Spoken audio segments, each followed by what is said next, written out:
Okay, hello there. This is Rank Kirkus again.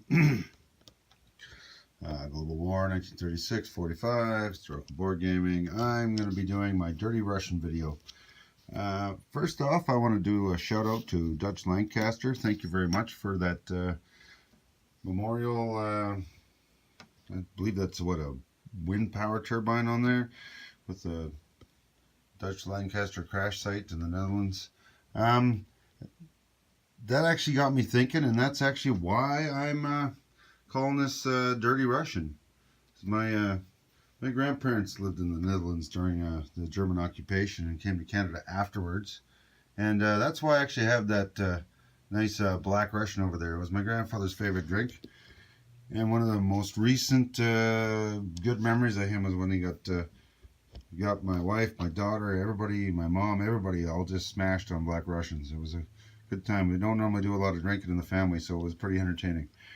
Anyway, the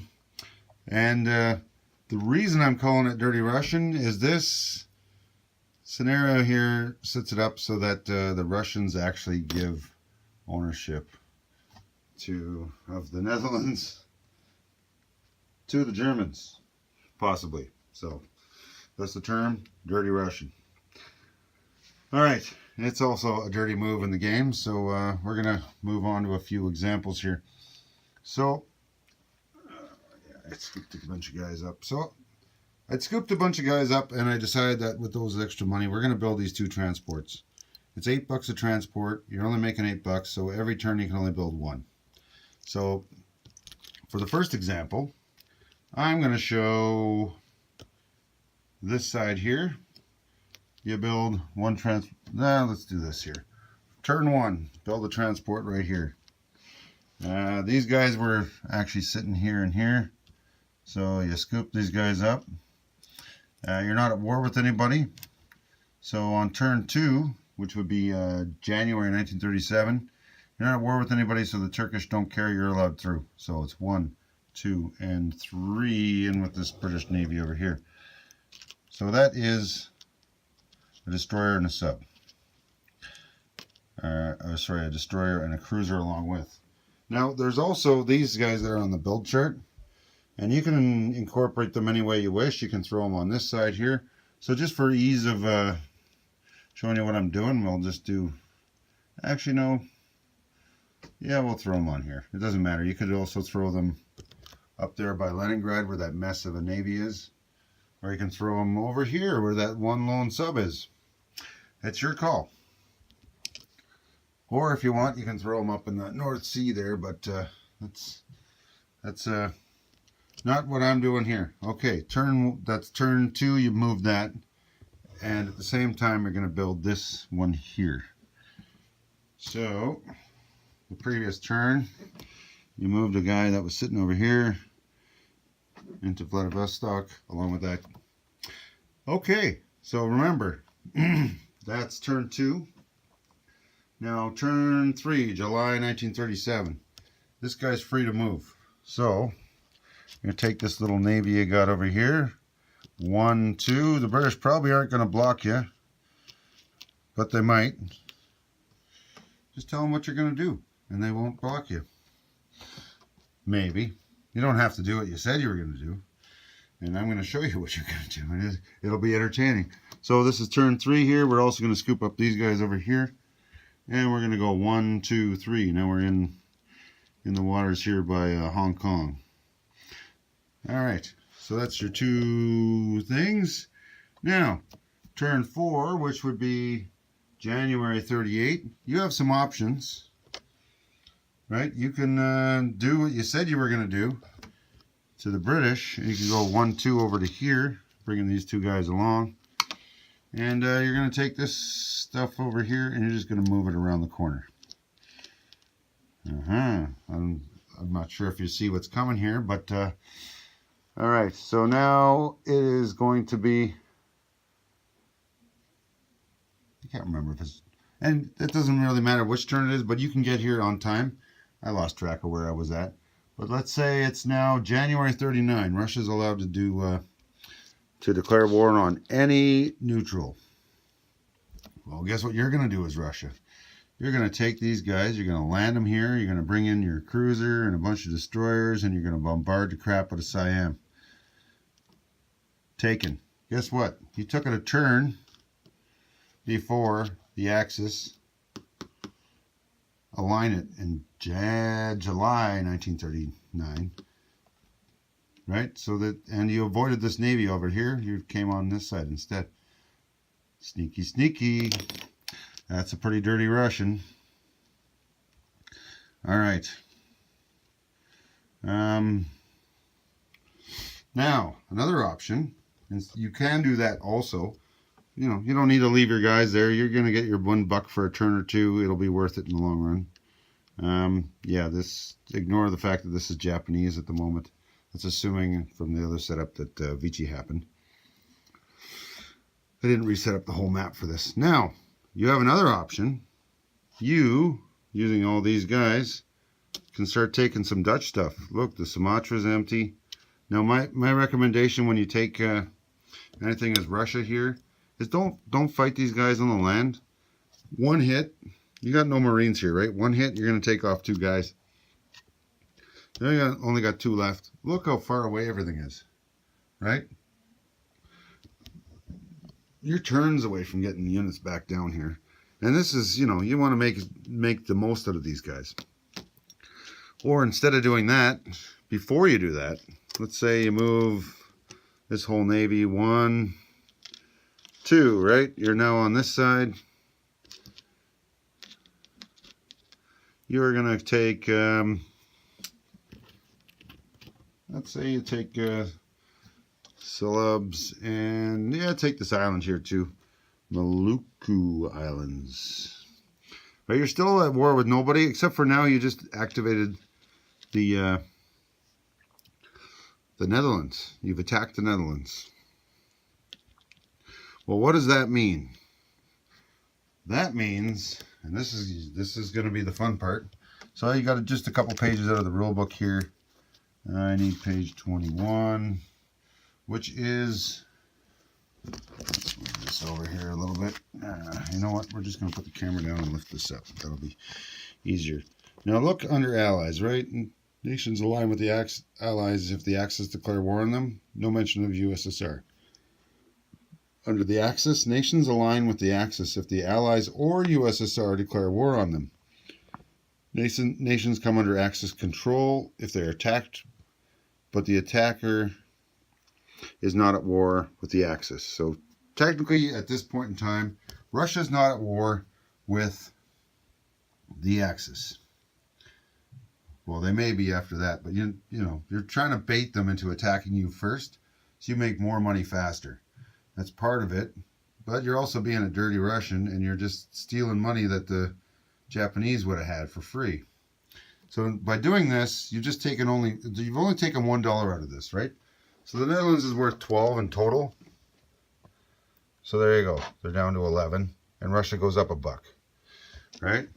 Now, turn 2, these guys are against you, right? So the worst case scenario for you is the Axis player decides that he's gonna, by controlling these guys, say attack your Navy, because these guys actually go after you do. Well, look what it is. It's a torpedo boat destroyer, a coastal sub, a submarine, and a destroyer. Well, what do you got? You've got 2 subs. So you're matched on the subs. In fact, you're a little bit better. You've got 2 destroyers. You're matching their destroyer, and you're a little bit better than the torpedo boat destroyer. And you got a cruiser in there as well, right? So worst case scenario, you're going to be down probably to only say maybe having 1 ship left. I'd probably say you might have your cruiser left. But the Dutch are going to sacrifice their Navy, right? Or something else might happen. If that doesn't happen, what I would do as the Russian is I would come in here and I would attack this Navy right here. And I would bring them along my guys. Maybe take a transport over here, right? Bring them a destroyer, just to stay safe. And take that one too. Take this one, right? Or instead of attacking this Navy, you could come down here and take this one, right? you're just gobbling up as much money as you can, right? So if possible, as the Russian, you're going to want to have a Russian roundel there, Russian roundel there, Russian roundel there. These two, you're going to have to fight guys on the ground, so it might not be worth it. But if you eliminate this transport in the Navy, they're stuck, right? They got one place worth 2 and another place worth 2. That's it. So that's the dirty Russian on this side. And the reason it's a dirty Russian is when you activate that, say for example, Germany declares war on Russia, and so does Japan. Well, guess what? These just turn into Japanese. These are Japanese troops, Japanese everything else, right? But on this side of the map, Ghana becomes German, and this is why I call it the dirty Russian, because there you go. The Germans just get that, right? So that's worth 2, that's worth 1. So the Germans go up 3, right? That's worth 2, that's worth 2. The Japanese went up 4. So for the Allies, that's a dirty move by the Russians. And the Allies, the British, are not going to be collecting the free income from that, right? So there's an option. Okay, that's option 1. Option 2, you can still do the 1 transport on this side, and you can do the Siam thing or whatever. But another option you can do down here is you could say bring 2 transports from this side. Now, last time we stopped here, right? That was turn 1, build them, turn 2 turns to build them, 3, 4 turns, right? So we're now sitting at January 38 or January or July 38. Doesn't really matter. You can use these guys to attack up here. You can use these guys to attack here in Portugal, right? Remember, you're going to have this Navy with you. So you could have this here, or you could move in with troops down here, taking these, right? You can bring in this amphibious assault to there, along with these guys. You can take that, right? These are some greasy moves you can do. Maybe you take a bunch of Russian dudes and you come into here into cars. Take that, right? Another one you can do before you sign the pact and before Germany attacks Paris, you attack this as Russia. Now it's Russian. Germany can't align that now because it's now Russian controlled. It's Russian territory, right? There, you know, you're being a dirty, dirty Russian. All right, so that's this side of the map. Now let's go to this side. Oh, also remember, you're Russia. You don't care about Vichy France. You don't want the French to get the Vichy stuff back, but you don't want the Germans to have it. Attack that. Make it Russian. Now it stays Russian. You don't have to give that back to France. You can keep it. Same thing applies to anything else that has a French roundel on it. There's a potential that that could become Vichy. So if this is Vichy, I would definitely attack that. Russia just got a free Navy base and an air base. Right? Why not? Take Tunis. Take Morocco. It's the same concept as bringing your transport through this way. Just bringing it this way instead. Alright, so I'm just going to move that 1 sub way back over here. Now let's assume it's turn 1 again. You build your transport over here. Right? And you got this little Navy and you put the stuff that was placed on here. I'm not bringing this coastal sub because it's kind of a pain in the butt. So, you build your transport turn 1. Turn 2, you're stalling, and you're stalling, so you drop another transport. Well, guess what? You now have this. Another thing I like to do, you got options. You can take either 4 infantry, or you can bring the light tanks up from Smolensk and Kiev along. Just an option. Just remember, on an amphibious assault, if they get hit round 1, you lose 2 guys, right? So Well, for now, we're just going to bring 4 infantry. So, it is now July 1937. You load up these transports. 1, 2, 3. You stop. All right? And you got these 4 dudes in there. I'm just going to leave the 4 dudes right here, so we'll figure that out. Or it could be 2 dudes and 2 tanks. So we'll just bring that there just to... Okay, from here, you're going to go on turn 5 here. July, no, that would be turn 4, January 38. You can go 1, 2, right? Oh, look where the Russian Navy is. Same thing. Now, if you're doing that, I would also incorporate, I gotta walk around the table though, because this table's too wide for me to reach without sounding like I'm getting squished. So you got these this Navy up here, and you just go 1, 2, 3, and 4. Let's say move them in with these British over here. So the British are kind of thinking, hey, cool, this guy's coming here to give us a hand. Well, you are and you aren't. You don't care about them. You're all about you. You're Russia. You're communist. You don't want democracy to spread across the world. You want communism to spread across the world. All right. So here you have some options. Oh, look, I'm telegraphing what I was going to do here. Right, you got these 4 dudes on here. You're in this sea zone. There's no Navy over there. Let's say in your combat move, you go 1, 2, 3, and say I'm going to amphibiously assault that. Bang. Well, guess what? Portugal. Throw a roundel on it. There's only 1 militia there. You're probably going to get it. You might get it with their bombardment. You got a couple cruisers and a handful of destroyers and some subs here, right? So you're not doing horrible, but you'll be doing okay. All right, so you probably take that. Well, guess what this is? Victory condition. Ice-free port in the Atlantic. Done. If you have to fight this 1 destroyer with this, you already got 3 destroyers, 2 cruisers, 3 subs.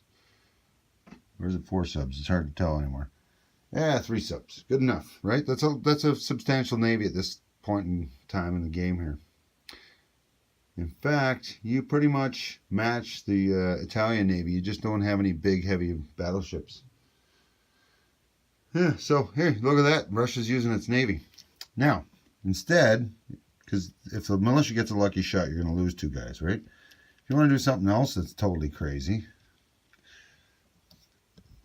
you could have, up here, used your Russian transports and instead landed in Sweden, or you could have gone around and landed in Norway, right? You could have taken out Denmark for yourself. Another option is you could have taken out Iceland and Greenland. You build a Navy base up here. Guess what? You just got yourself that victory condition. Same as if you would have taken Portugal, right? Those are some options. The issue with this, same as the Netherlands, you take one of these, they're owned by Denmark, the colony. So the Germans will be just gifted Denmark. You don't really want to gift them anything, but, you know, sometimes it works in your favor, sometimes it don't. Now, let's say you skip this, and instead you come down to here. This is going to be kind of bizarre. There's some Monroe Doctrine stuff in here, and I'm not going to discuss this now. That involves the Americans' ability to declare war. Yeah, that's irrelevant right now. We'll do that on the American turn. So, there you go. Here, let's turn on a little more light in this corner. There, now you can see. There we go.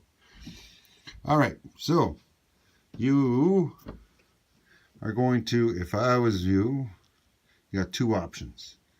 Actually, you got a bunch of options. You can take out Cuba. You can take out Colombia, Venezuela, but they got stuff on it, right? There's this Dutch Guiana here. You can land here instead of the other spot to take a piece of the Netherlands. You could come into here, avoid this Navy, and just take Portobello, right? Because look at it this way. If you take this one here, right, you wipe out this transport. Next turn, you go here, you beat up this Navy. Well, guess what? This city is now blockaded so long as you got 3 surviving warships. Surface warships. You got 2 cruisers, 3 destroyers, and 3 subs. Right? Now you attack it. It's surrounded. It's -1. Ah, see? There you go. So then eventually you will knock these guys out. Let's grab some Russian stuff here. You could have Portobello. You could have Rio de Janeiro. Right? And at this point in time, this is where, in this attack, I would have brought 2 tanks along instead of 2 light tanks along, because they attack higher. Right? And they move too. So, you could do that. Now, this guy's all wiped out. Let's say they got 2 hits on you and you lose 2 subs. Alright, so there's that. Well, what are you going to do with this stuff here? You're gonna start building more units. That's what I would do. So 2 turns, you're on a supply path. You got this. I'd build 2 more infantry. Maybe I'd build the Marines. Maybe I wouldn't. It doesn't really matter. This is just a distraction. You're just collecting yourself victory points. Every single place where the buck is a victory point. Right? So let's say you skip Portugal. Right? So you turn later. You build 2 dudes. You move a guy over here. You move this over to Paraguay. Well, what just happened? Well, look at that. You just went up 2 more bucks. Right? Alright, so you built 1 infantry. Next turn, you build another infantry. And there's nothing. Oh, you just take Dutch Guiana. There's no contest. There you go. Right? See? The Dirty Russian can be played on this side of the map as well. Paraguay, you move 1, 2. Now you got Uruguay. Look at all this stuff. You're now at 1, 2, 3, 4, 5. And I believe this is worth 1 if I can ever find it. Yeah. 6, right? And you built these guys. So what are you going to do with these guys in this Navy? Well, what I would do is keep building more guys there. You take this Navy here. Let's turn this camera a little bit. You take this Navy up here. Now you hit Portugal. Right? Now you get your ice-free port, all that stuff. You got another one here in the Atlantic too. But look what you just did. Look at all that extra money Russia's making. And you could have started this in January 1939. And you can get here easily before January 1939. Everybody's second guessing you. You could be doing all sorts of stuff. You could say land here in Morocco, or attack. You could attack Spain if you wish. If you lost the Civil War. It don't matter. Right? Or maybe you're bringing these guys, like if you won the Civil War, and you got these guys there, and then you declare war on Russia, on Germany, or they declare war on you, you're also going to get these guys in this factory. Right? You got a Navy here, you pair it up with this Navy here if it still survives, whatever units are still surviving, like, you know, there's some, Russia's not just a limp noodle. Be the Dirty Russian. Enjoy it. One of the funnest ways to play this game is as Russia, as you know, you're just a fly in the ointment. You're not. You don't want anybody else to win but you, right? So you'll help one guy. You'll help the Axis for a while if the Allies are starting to win. Then you help the Allies for a while when the Axis start to win. And you flip-flop back and forth. And you're just being a royal pain in the butt. It's all about Russia. Dirty, dirty Russian. So yeah. That's it. Those are some options. And yeah. I'm going to go into Mongolia in detail when we go over...